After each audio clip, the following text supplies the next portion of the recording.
Bonjour, bienvenue pour une vidéo inspirée de cette semaine, des énergies et d'un thème qui me saute aux yeux dans tous les accompagnements et tous les échanges que je peux avoir. Je vais revenir sur la notion de responsabilité. Alors, je voudrais déjà préciser que la compassion pour soi et la responsabilité ne sont pas des antonymes, ne sont pas l'une à l'opposé de l'autre comme notion.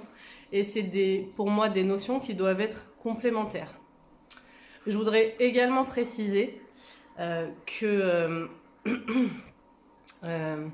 l'autre est responsable de ce qu'il fait, de la façon dont il agit, du manque de conscience ou de la conscience qu'il a et de la portée de ses gestes. Il en est complètement responsable. Là où je voudrais vous amener, c'est sur la notion de responsabilité, non pas dans le sens on est responsable de ce que l'on vit, parce que c'est une croyance que j'entends un peu trop et qui me dérange profondément. On n'est pas responsable de toutes les situations qui existent sur cette planète. On est responsable de la façon dont on va de ce qu'on va en faire, dans la façon dont on va la traiter, de ce qu'on va décider d'en faire. Et ça, c'est important. On est un être spirituel faisant une expérience terrestre ici même, avec un chemin. Plus ou moins, moi je suis pas allée là-haut pour savoir comment c'était orchestré tout ça, mais tout ce que je sais, c'est que vibratoirement parlant, la compassion, l'amour que l'on s'accorde est profondément en lien avec ce que je vis à l'extérieur. Et ça, je l'ai appris à mes dépens. Alors, on ne choisit pas forcément, ça dépend du point de vue dans lequel on se place, mais là, je vais parler en tant qu'être humain faisant une expérience. On ne choisit pas la famille, les conditions dans lesquelles on vit, et que celui qui dise notre âme a choisi va expliquer à un mec qui est victime de violence à répétition, d'inceste en tout genre, ou je ne sais quoi, qu'il a créé ça. Je trouve ça d'une violence en fait, et puis je vois même pas l'intérêt de la croyance, et on en revient sur ce que je vous disais avant, c'est quel est l'intérêt de nourrir une croyance qui ne me fait pas du bien. En fait, on est venu expérimenter des choses. Il y a peut-être une raison à tout ça, mais l'être humain, là, dans cette vie-là, l'enfant, par exemple, je vais reprendre l'enfant abusé à répétition toute sa jeunesse. Qu'est-ce qu'il a besoin à ce moment-là? Est-ce qu'il a besoin de quelqu'un qui lui fasse une leçon de morale sur la vie, la spiritualité, le karma, la vie antérieure? Sans doute il a été un meurtrier dans une autre vie et que c'est sans doute pour ça. Est-ce que c'est quelque chose qui lui ferait du bien à ce petit enfant? Ou alors, la seule chose qu'il aurait besoin, c'est d'un adulte qui le prenne dans ses bras et qui dise « Tu es en sécurité, tout va bien. Je suis là, tout va bien. C'est ok maintenant. Tout ça, c'est fini. Tu es quelqu'un de merveilleux. Tu vas t'en sortir. Je comprends totalement ce que tu ressens. Je ferai... voilà, je suis là. » Voilà, qu'est-ce qu'il a besoin d'un enfant? Qu'est-ce qu'il a besoin? Il a besoin de ressentir de l'amour de l'autre vis-à-vis de lui et de l'amour pour lui. Il a besoin que l'autre l'aide à se réapproprier l'amour pour lui.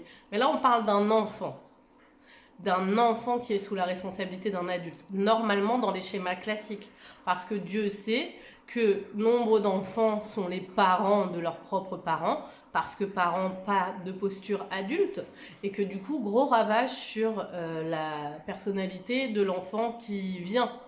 Donc chacun fait son mieux et c'est pas le sujet. Le sujet n'est pas de pointer des défauts ou des dysfonctionnements chez les gens. L'idée c'est de remettre de l'ordre. Voilà. De remettre de l'ordre dans les choses. L'ordre normalement c'est deux parents adultes qui prennent en charge un enfant. Un enfant non pas pour combler leurs besoins à eux d'adultes, de se sentir méga utile, méga apprécié, méga super, méga meilleure maman, méga meilleur papa, puis de rester toujours collé à papa et maman. Non, ce n'est pas le but.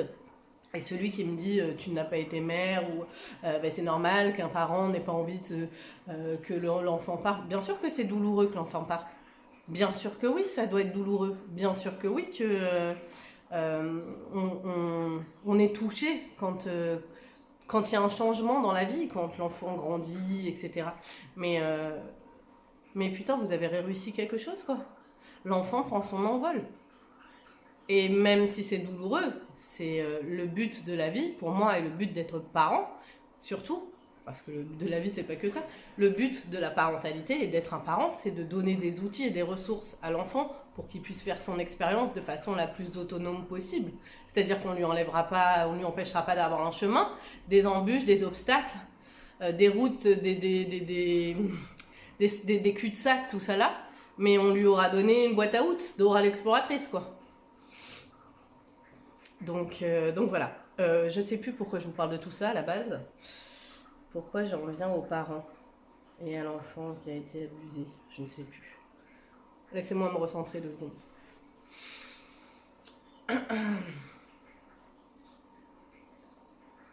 J'en viens à ça pour dire qu'il y a des croyances qui nous font du bien et des croyances qui nous font pas du bien. Sur la responsabilité du fait qu'on est responsable de tout ce qui arrive, je ne vois pas ce qu'elle peut nourrir chez la personne. Alors on va me dire que ça dépend de l'état de conscience. Bah ouais, mais dans ce cas-là, il faut prendre en compte qu'on n'a pas tous le même état de conscience, qu'on l'aura peut-être même jamais. Est-ce qu'il y a un état de conscience similaire à l'autre ? Est-ce qu'il y a des levels ? J'en sais rien. Il y a des gens qui pensent être persuadés qu'ils sont éveillés, ils sont complètement dans le déni. Il y a des gens qui pensent qu'ils sont vachement terre à terre alors qu'ils sont méga éveillés et qu'ils sont pas croyants. Enfin bon, bref. Chacun voit les étiquettes qu'il veut. Moi, je suis là pour pour remettre de l'ordre dans ce qui me semble équilibré entre le rationnel et le spirituel. Parce que là, je vais me placer d'un point de vue terrestre. Et d'un point de vue terrestre, je ne suis pas responsable de tout ce qui arrive dans ma vie. Je ne suis pas responsable du fait de me faire... je sais pas moi, ouais, je suis pas responsable voilà, par exemple, un viol, je suis pas responsable du fait qu'on me viole. Non, je ne suis pas responsable de ça. Je suis pas responsable non plus du fait que quelqu'un me brutalise. Je ne suis pas responsable. Par contre, ce que je peux comprendre dans cette situation, c'est qu'est-ce qui a permis à l'autre de pouvoir penser qu'il pouvait me faire ça. Alors, je ne parle pas du viol, hein. On va parler d'une relation, par exemple, violente. Qu'est-ce que j'ai pu favoriser, entre guillemets, ou est-ce qu'il y a quelque chose dans ma posture, et il y a toujours quelque chose dans sa posture, qu'on peut changer. Ça peut être juste partir. Ok, je m'en vais. Si je reste parce qu'il y a une ambivalence en moi. Je ne serai pas la première humaine, je ne serai pas la dernière humaine à être ambivalent. Si je ne supporte pas la violence de mon partenaire, mais que je reste quand même avec lui, qu'est-ce qui se passe en moi ? Est-ce que j'ai un problème d'estime de moi ? Est-ce que il y a une dépendance ? Est-ce qu'il y a une emprise ? Il y a quelque chose à travailler là. Et c'est en ça qu'on est responsable, de notre partie, pas de la partie de l'autre. Parce que si je le quitte lui, je le quitte et puis je fais pas mon boulot parce que lui c'est un connard et moi je suis parfaite. Je vais me retrouver dans une situation similaire avec quelqu'un qui sera peut-être pas violent physiquement mais qui sera violent verbalement, quelqu'un qui sera violent émotionnellement ou voilà. Qu'est-ce qui fait que ça vient à moi ? Et ça, c'est ma conviction. Comme nous ne pouvons pas avoir complètement conscience à 100% de qui nous sommes, parce que c'est d'une immensité qu'il ne nous est pas possible de palper. Comment je me connais le mieux ? Comment j'apprends à être connectée à la profondeur de mon âme ? À travers les relations que je vais tisser avec les autres, à travers ce que me renvoie l'autre. Je vais apprendre à me connaître, à voir autant mes côtés positifs que aussi mes côtés à améliorer, mes points, mon talon d'Achille, à travers la relation que je vais avoir avec l'autre. Donc l'autre, il est responsable de la violence qu'il m'inflige. C'est pas moi qui est responsable de ça, et qu'on soit bien clair là-dessus. Personne n'est responsable de la violence que l'on nous inflige, si ce n'est la personne qui inflige la violence. Ok ? Mais là où je suis responsable, c'est qu'est-ce que je fais ? Est-ce que j'accepte ? Est-ce que je reste ? Est-ce que je pars ? Est-ce que je violente à mon tour ? Qu'est-ce que je fais de ça ? Et quand je dis responsable, ce n'est pas au sens de jugement. C'est-à-dire que si je suis coincée pendant 4 ou 5 ans dans une relation violente, c'est parce que j'ai une ambivalence à comprendre et je vis mon histoire. Je vis quelque chose du mieux que je peux, avec la meilleure volonté du monde, et qu'il me faut 4-5 ans, ou peut-être 10, ou peut-être 15 pour aller au bout et peut-être comprendre quelque chose de ma posture, de « Ah, mais en fait, pourquoi je m'inflige ça ?» Et c'est ok. On est là pour expérimenter dans la vie, donc il n'y a pas de jugement à avoir là-dessus. Mais par contre, si vous restez bloqué, je sais pas moi, 10 ans, 20 ans, et qu'à côté de ça, vous êtes tout le temps en train de dire « Ah là là, il est pas gentil avec moi, t'as vu ce qu'il me fait, nanani, nanana, nanani, nanana, il est méchant, il me tape, il me frappe, il me machin, il me ceci, il me cela. » Ok. Ok? Mais pourquoi ça existe encore? Est-ce que c'est en pensant perpétuellement à ce que fait l'autre, en rendant l'autre responsable de ce que l'on vit? Parce que lui, il est responsable de ce qu'il fait, là-dessus, il n'y a pas de problème. Lui, il est responsable de la façon dont il agit avec vous. Mais vous, vous êtes responsable de votre bout de relation. Et votre bout de relation, vous le tenez. Donc, il est méchant, mais vous le tenez. Donc, vous avez envie de jouer avec lui au rôle du méchant et du gentil. Et ce n'est pas un jugement, c'est une réalité. Pour jouer à quelque chose, il faut être deux. Pour jouer au harcèlement, il faut qu'il y ait un harcèlement et une victime. Pour jouer au... Il faut être deux. Si l'un des deux et l'autre n'est pas responsable, la victime n'est pas responsable du harceleur, attention à ce que vous entendez. La victime, si elle sort de son rôle de victime, si elle trouve en elle les ressources pour sortir de ce rôle de victime, le harceleur n'a plus le rôle de harceleur, puisque la victime ne joue plus à ce jeu-là. Donc si le harceleur se retrouve face à un harceleur, ça ne peut plus fonctionner. Donc le jeu change. Si la victime s'en va, met un stop pour X ou Y raison, le jeu s'arrête. C'est pareil en fait dans nos vies. Dans nos vies, peu importe les situations aussi difficiles qu'on vit, on n'est pas responsable de tout ce qui arrive vers nous. Mais par contre, ce que ça vient nous apprendre, l'opportunité que ça peut nous donner, parce qu'il y en a toujours une, c'est qu'au-delà de la souffrance que ça inflige, au-delà de l'incompréhension, de la tristesse et de la peine qui en ressort, il y a quelque chose de l'ordre de « et qu'est-ce que je pourrais faire ?» et qu'est-ce que je pourrais comprendre de cette situation pour que ça ne se reproduise plus? Qu'est-ce qui, dans ma posture, permet ça? En fait, l'univers est toujours en équilibre. Il y a des plus et des moins. Et ce que j'essaie de dire dans cette vidéo-là, c'est pas facile parce que j'ai peur que ce soit mal interprété. J'ai peur qu'on entende que la victime, c'est de sa faute. Alors que c'est vraiment pas du tout ce que je veux dire. Je veux dire que chaque situation, aussi difficile soit-elle, est une opportunité pour reprendre son pouvoir, pour mieux se connaître et pour reprendre son pouvoir, aussi difficile soit-elle.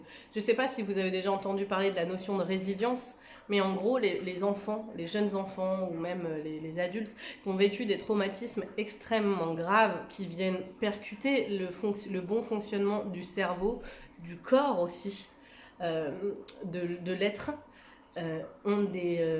développent des stratégies, des mécanismes de résilience qui leur permet de continuer à vivre malgré la violence du traumatisme. Et on l'a tous en nous.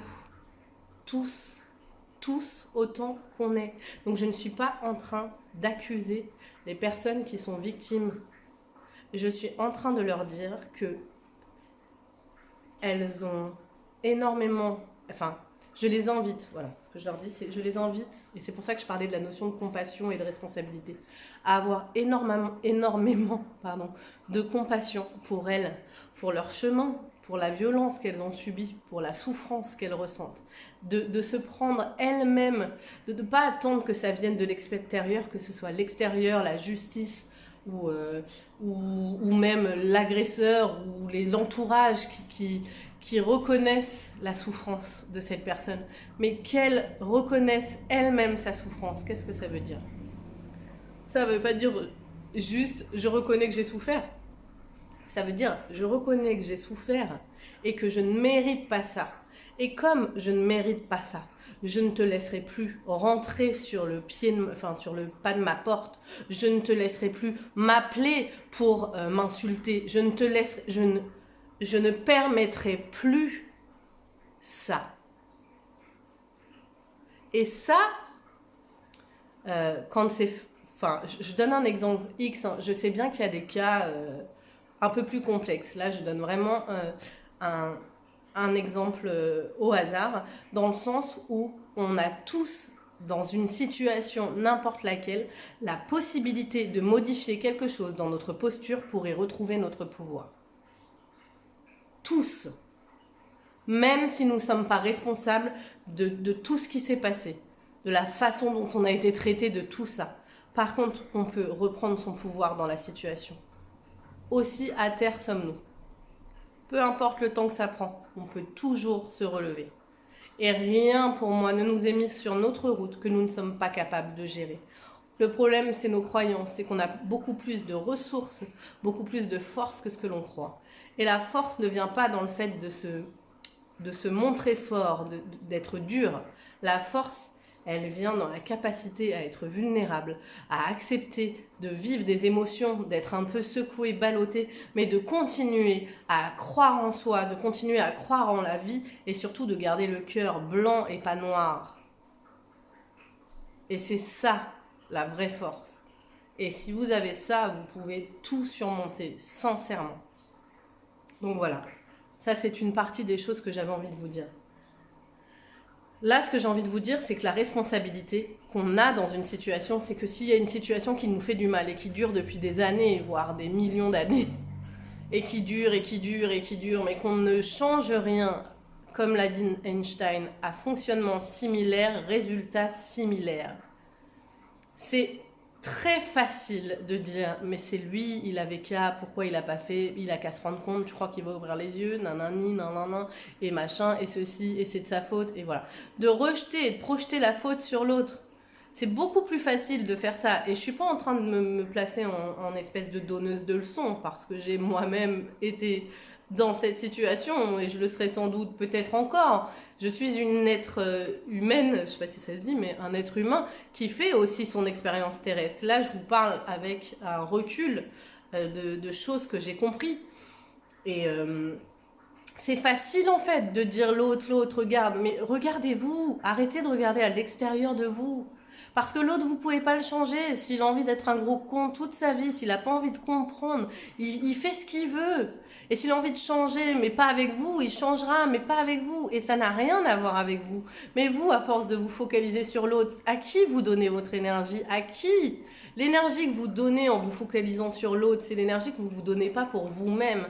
Et en plus de ça, vous tournez en rond dans une espèce de boucle infernale où c'est toujours finalement le syndrome du victime, sauveur, bourreau.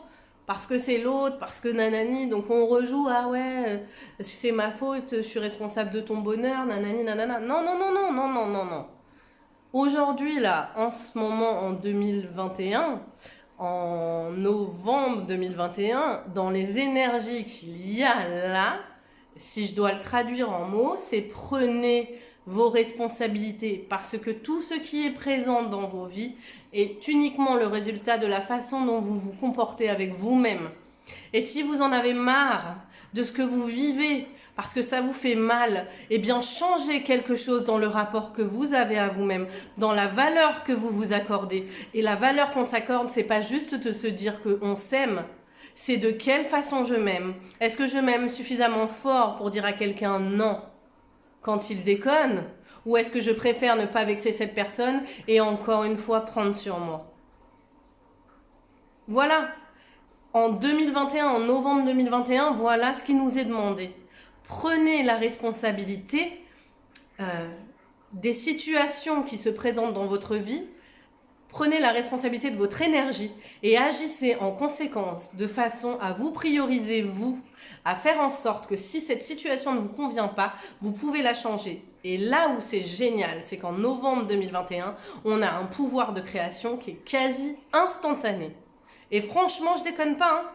quasi instantanée. C'est-à-dire que si on switch et qu'on appuie sur le bon bouton, la réalité change du tout au tout. Vraiment.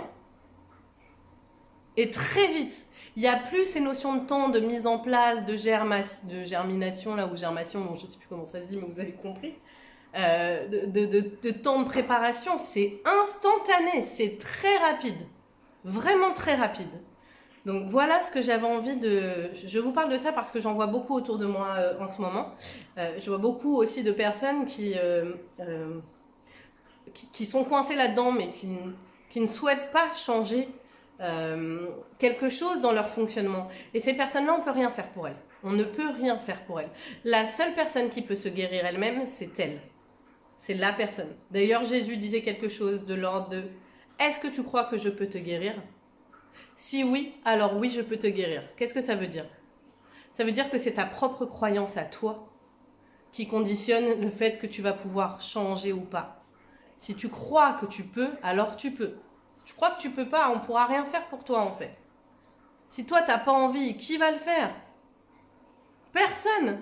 Une main tendue n'est qu'une main tendue. Une main tendue à quelqu'un qui ne veut pas s'en sortir, c'est une invitation à tomber dans le trou avec elle. Est-ce que vous pensez vraiment que c'est sain et que ça va vous aider? Moi, dans mes consultations, et je le redis, je tends la main à des gens qui ont envie d'évoluer. Il n'y a pas de problème. Si tu as envie, mais que tu ne sais pas comment, n'hésite pas à m'appeler. Je serai la première à être ta lumière dans l'obscurité, telle l'ermite. Maintenant, si tu as juste envie de me dire que tu es victime de la vie et que de toute façon la vie c'est de la merde et que tu préfères mourir parce que rien jamais ne changera, parce que de toute façon ça fait des années et que tu as tout essayé et que c'est foutu, bah pourquoi tu m'appelles? Pourquoi? Tu as le droit d'être dans cet état-là. On l'a tous eu, cet état où on avait l'impression qu'il n'y avait pas d'issue. Cette espèce de dark total où on se dit mais putain mais combien de temps ça va durer quoi. Mais quand on n'est pas loin quand on est dans cette phase là, c'est qu'on arrive à un point de non-retour et la face cachée du point de non-retour c'est nouveau départ. Ça veut dire qu'on clôt un cycle parce qu'on en a ras le cul.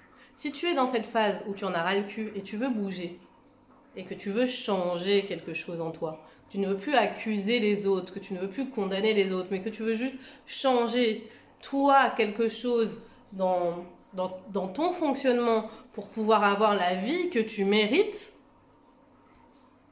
tu peux. Parce qu'en novembre 2021, c'est possible et plus rapidement que jamais. J'ai été vachement longue, enfin, quoique j'ai déjà fait plus long, mais c'était important que je vous parle de ça en fait. C'était important que je vous parle de ça parce que ne croyez pas que quand je parle de responsabilité, je ne parle pas de manque de compassion pour soi. Parce que justement, la compassion, c'est pas juste de se complaire à dire « Ah, ma pauvre, oh là là, t'en as chié dans ta vie, nanani, nanana ». Ça, c'est pas de la compassion. La compassion, c'est « Oh là là, je sais à quel point c'est douloureux, je sais à quel point tu as mal, je sais à quel point c'est difficile, tu te sens seul, tu te sens perdu, tu as l'impression que tu n'y arriveras jamais. Mais on va continuer.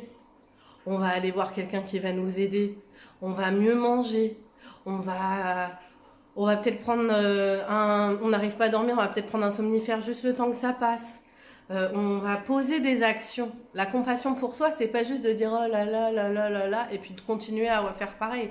La compassion pour soi, c'est d'agir dans ce sens. Si j'ai de la compassion pour dire oh là là la pauvre, qu'est-ce que tu traverses? S'il y a quelqu'un qui arrive et qui te dit grosse conne, et je lui dis ah salut, ça va? Bah viens si tu veux. Quelle compassion pour moi j'ai. Et il n'est pas si absurde que ça, cet exemple. Le nombre de personnes qui nous maltraitent, qui nous traitent d'une façon qui ne nous convient pas, et qu'on continue quand même de leur ouvrir la porte. Pourquoi on fait ça? Pourquoi? Parce qu'on se sent tous en mal d'amour. Mais le mal d'amour, il vient pas de l'extérieur, il vient de nous. Et quand nous, on a compris et qu'on dit non, en fait, non, je mérite mieux. Je vais crever peut-être seule chez moi, mais je mérite mieux. Eh bien, je vous jure qu'il se passe quelque chose à l'intérieur. Parce qu'il y a un alignement qui se fait, il y a une cohérence L'univers ne réagit pas qu'en fonction de ce qu'on pense, ce qu'on dit ou ce qu'on prie. Si vous demandez à un super chéri et que quand il y en a un qui vous met un pain dans la gueule, vous l'accueillez en disant c'est l'homme de ma vie, qu'est-ce que vous envoyez comme message? Il y a un message incohérent. Et c'est pas un jugement. C'est juste que pour être aligné, il ne faut pas uniquement se fier à ce qu'on voudrait dans notre tête, parce que même, je vais partir plus loin. De toute façon, je pète le temps de la vidéo aujourd'hui. Mais je vais même partir plus loin, parce que des fois on demande des choses en étant persuadé que c'est la chose la plus juste pour nous, alors qu'elle ne l'est pas. Parce que des fois il y a ce truc aussi, où on n'a tellement pas confiance et conscience de notre valeur, qu'on se contente de choses en pensant que c'est merveilleux, alors qu'en fait c'est pourrave par rapport à ce qu'on mérite vraiment. Et ça aussi, ça existe. Et la vie, l'univers, les situations ne font juste que de nous donner les opportunités pour apprendre davantage de nous, pour apprendre à aimer. On est là pour vivre l'amour sur Terre, mais l'amour sur Terre, il commence par quoi? Par l'amour que j'ai de moi-même, que je vais faire rayonner avec les autres. Ça va faire comme une petite lumière qui résonne avec les autres, et d'un coup, ça fait un gros soleil. C'est ça, en fait, l'amour. L'amour, c'est pas d'être éteint et de prendre la lumière de quelqu'un d'autre et de s'y raccrocher. C'est pas ça, aimer. Parce qu'à un moment donné, l'autre, il va être éteint aussi. Donc, qu'est-ce qu'il va faire? Il va se raccrocher à quelqu'un d'autre. Et vous allez vous sentir trahi en disant bah moi, bah non, en fait, parce que tu fais la même chose. Trouve ta propre lumière intérieure. Entretiens-la. C'est le seul boulot qu'on te demande sur cette terre. Entretiens-la. Dieu sait que c'est difficile. Je sais qu'on n'est pas dans une planète de bisounours. Mais c'est ton travail. Ta partie du travail, elle est là. Et le reste, ça se met en place. Le reste, ça se met en place à partir du moment où tu fais ça. Est-ce que j'ai terminé cette vidéo sur la compassion, la responsabilité, le rôle victime, bourreau, sauveur? Je voudrais quand même que vous reteniez, parce que c'est important et j'insiste dessus parce que je ne sais pas ce que ça donne. Moi, je parle assez spontanément, mais j'insiste vraiment. Il y a vraiment des cas dans la vie où nous sommes victimes, et pas qu'une fois. À partir du moment où quelqu'un a un pouvoir sur nous, par sa place, son statut, son autorité, et qu'il abuse pour X ou Y raison de son pouvoir sur nous, nous sommes victimes. Clairement. Et ça, c'est non négociable. Il n'y a pas à tergiverser ces points. Donc vraiment, je ne reviens pas là-dessus. Ce que je dis juste, c'est que aussi douloureux soient les situations dans lesquelles on a pu se retrouver, où il y a des schémas de violence ou toute autre chose, de trahison, de quelque chose de souffrant qui nous fait mal, nous avons en contrepartie de la pièce la possibilité d'en sortir. Cette vidéo est faite pour vous montrer que vous avez la possibilité d'en sortir. Est-ce que vous allez retourner la pièce? Et vous avez le droit de la retourner comme de ne pas la retourner. C'est un choix, et un choix qui doit être conscient et éclairé. Voilà. Bon, bah, j'avais besoin que ça sorte. Je suis heureuse d'avoir fait cette vidéo. Je vous souhaite d'être heureux à la hauteur de ce que vous vous accordez, à la hauteur de ce que vous pensez mériter. Et enfin, je vous souhaite même pas d'être heureux à la hauteur de ce que vous pensez mériter. Je vous souhaite d'être heureux à la hauteur de ce que vous êtes vraiment. Voilà. Je vous souhaite une bonne journée. Au revoir.